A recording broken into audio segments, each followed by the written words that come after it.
Temperatura média de Campo Grande, pessoal, gira em torno de 23 graus por 4. Tá? 23,4. Quando você fala 23 graus, é temperatura tranquila, amena, né? Porém, nós temos valores muito elevados de temperatura máxima e também temos o contrário, valores muito baixos, né, em termos de temperatura mínima. Então, esses dois extremos são comuns em regiões onde estão localizadas dentro do continente. Quanto mais dentro do continente, maior variação de temperatura. Quanto mais próximo eu estiver do oceano, eu tenho menor variação de temperatura. Tá? Onde é quente, no litoral, vai ser sempre mais ou menos quente. Onde é frio, o litoral sempre será mais ou menos frio. Você falou que de Ageleiras e a maior parte das cidades litorâneas vão sofrer problemas lá. Mas e a gente que está, assim, não está tão no meio do continente, mas está no meio do continente? Sim. Vai sofrer alguma coisa? Vamos sofrer porque, veja só, uma coisa bastante importante, pessoal. Nosso regime de chuvas aqui em Campo Grande, ele depende de um fator muito importante para a gente, que é a umidade que vem lá da região norte do Brasil. Tá? Período de chuva nosso, que é mês de janeiro, fevereiro, dezembro, janeiro, fevereiro, tá? Nós temos uma grande incidência de chuvas vindo da Amazônia. Imagine que, né, estudos futuros indicam que a Amazônia, se não for cuidada, nós vamos ter o quê? A Amazônia virando um deserto. Tá? Se a Amazônia virar um deserto, consequentemente nós vamos sofrer a ação de menor incidência de chuvas sobre a nossa região, porque eu não tenho mais aquelas massas úmidas comuns da floresta amazônica que chegam para a gente aqui nessa época de dezembro, janeiro, fevereiro. E até a falta de oxigênio, né? De certa maneira, sim, porque vou ter um maior grau de impureza na minha atmosfera. As queimadas influenciam muito nessa ou pouco, nem tanto? Bastante, tá? Porque a queimada, ela causa impacto no quê? Na destruição da floresta. A floresta que, em parte, regula esse nosso aquecimento global. Uma coisa importante, pessoal, alguém já deve ter falado para vocês, ou vocês já ouviram falar alguma coisa na mídia, que a Amazônia, ela é, né, o pulmão do mundo. Alguém já ouviu falar isso? Meramente uma mentira. Vou contar para vocês. Na verdade, o pulmão do mundo não é a Amazônia, são os oceanos. Tá? Ele que regula todo o nosso clima, tá, meteorológico de maneira geral. Consequentemente, traz impacto para o nosso aquecimento global. Quantos rios a gente tem aqui no nosso estado? Por que tem tantas quedas de umidade no ar? Como? Com tantos rios que tem aqui no estado, por que tem tantas quedas de umidade? Tá, porque a umidade, ela tá... Nossa, veja só, ela varia, depende muito da vegetação, tá? Locais como o nosso aqui em Campo Grande, por exemplo, nós desmatamos uma grande área. E ao desmatar essa área, automaticamente eu tenho para a nossa região aqui, eu trago uma menor concentração de umidade. Então Campo Grande é naturalmente seco, porque nós estamos muito dentro do continente, nós precisamos, a umidade ela é vinda geralmente de outras localidades. Ela não se forma sobre a nossa região, a não ser se nós estivéssemos lá no Pantanal. Como nós estamos a uma determinada distância do Pantanal, nós dependemos de umidade que vem de outras regiões para nós. Tá? Eu não tenho naturalmente umidade aqui. Gente, última perguntinha aí, tá? Para finalizar. Francisco, vai lá. Não são as algas que determinam o clima? Não são as algas que determinam o clima? Não. Os oceanos de maneira geral. Tá? Eles, por ocuparem maior extensão na superfície terrestre, eles que fazem a troca, inclusive de fotossíntese.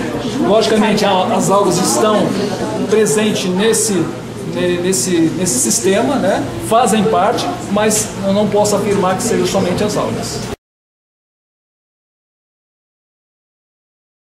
Nós temos aqui na base aérea uma estação meteorológica de altitude. Diariamente nós soltamos balões meteorológicos, tá?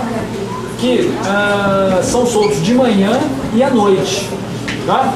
Nos horários da manhã e no horário da noite. No horário da tarde agora eu não tenho sondagem, a gente não faz sondagem. A mesma sondagem que é feita pelo balão é feita nesse horário agora pelos satélites, tá? Então para que a gente tenha uma economia, porque existe em cada soltura de balão, nós temos um custo aproximado de mais ou menos R$ 1.200 em cada soltura de balão. Então, como nós obedecemos um acordo internacional, nós não podemos descumprir com relação a essas solturas de balões. Tá? Isso, eles não voltam mais, eles são plenamente descartáveis. Todo o equipamento ali, inclusive ele é conectado via GPS, né? Eu sei desde a soltura até onde ele caiu, eu tenho informações desse balão. Tá?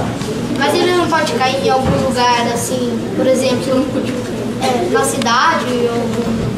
Em Campo Grande não cai na cidade, isso eu garanto para vocês.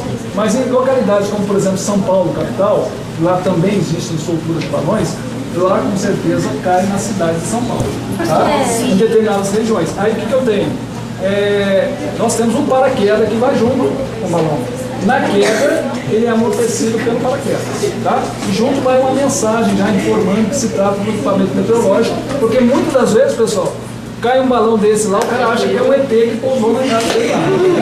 Então, isso aí é comum. Vocês estão rindo? Eu já recebi muitos telefonemas aqui na base aérea de pessoal reclamando disso, achando que é um ET que pousou lá, ou qualquer outra coisa parecida.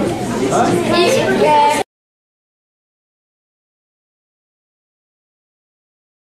Vimos a previsão do tempo na TV do dia e não acontece nada daquilo. É culpa dos jornalistas que fazem confusão. O tempo é imprevisto ou muda muito rápido? Veja só, isso é uma boa pergunta, né? Já veio caprichada, né? Bom, é o seguinte, pessoal, a previsão do tempo é a coisa mais fácil de se fazer, sabia? Sabia, pessoal? A previsão do tempo é a coisa mais fácil de se fazer. Por quê? Espaço em lugar isolado. Exatamente. E principalmente nessa época do ano, chuvas em pontos isolados. Se você não tiver no ponto isolado, não vai chover. Né?